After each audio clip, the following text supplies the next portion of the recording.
Okay, continuing with Howliday Inn, Chapter 9, and then there were 3.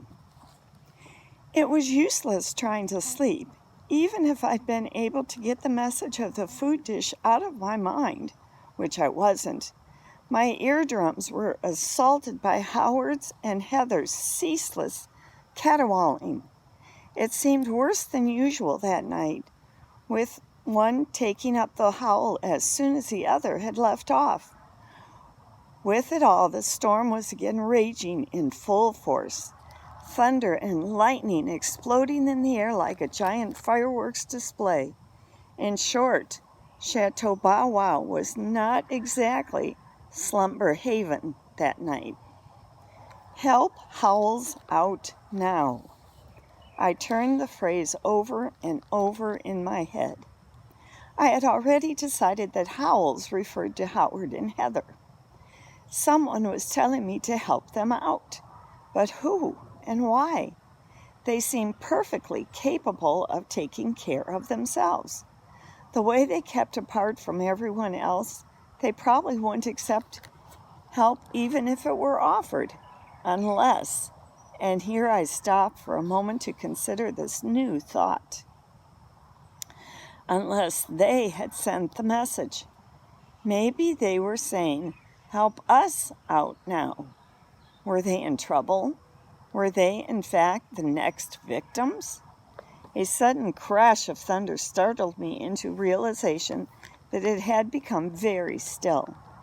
For several minutes there had been no thunder and no howling. Why? I asked myself, and then a flash of lightning revealed it all. In that fleeting moment of illumination, I saw 2 figures scurrying across the compound. Howard and Heather are out, I thought, and then the words in the food dish took on a new meaning. What if, instead of "help howls out now," it read, "help howls out now"?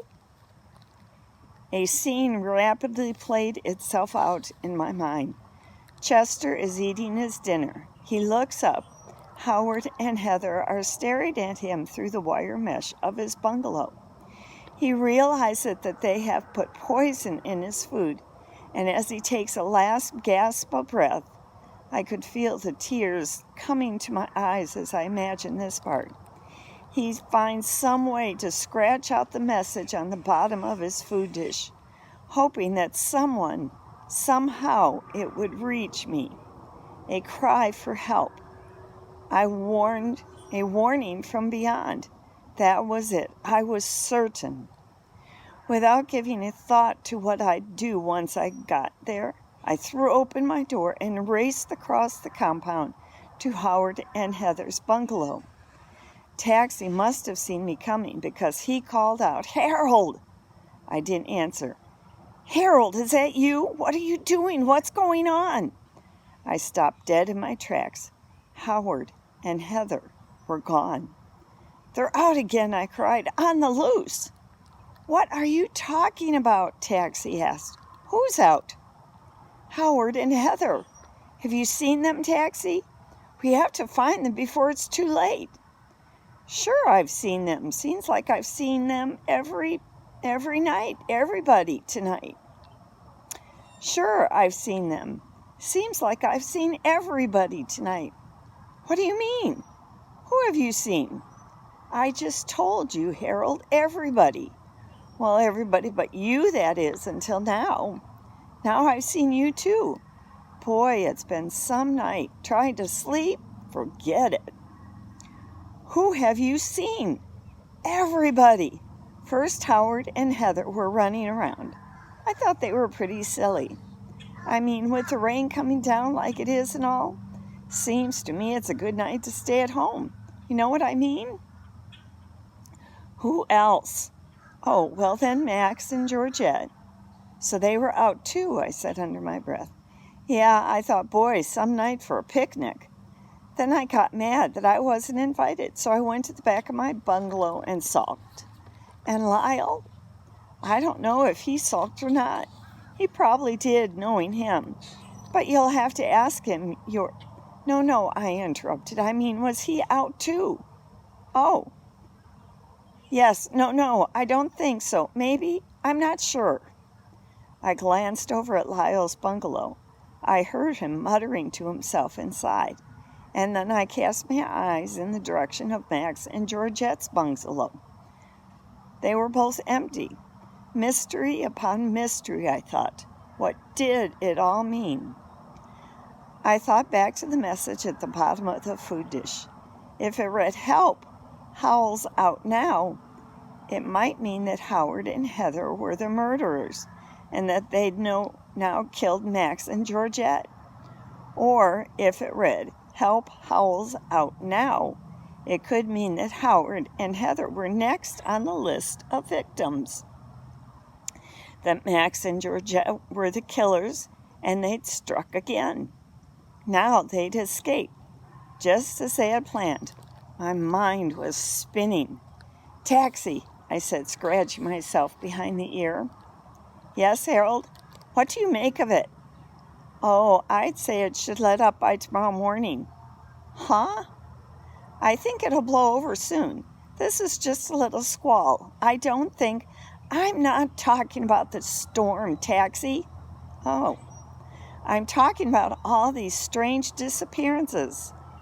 "I don't know what to make of it, Harold," Taxi said after thinking a moment.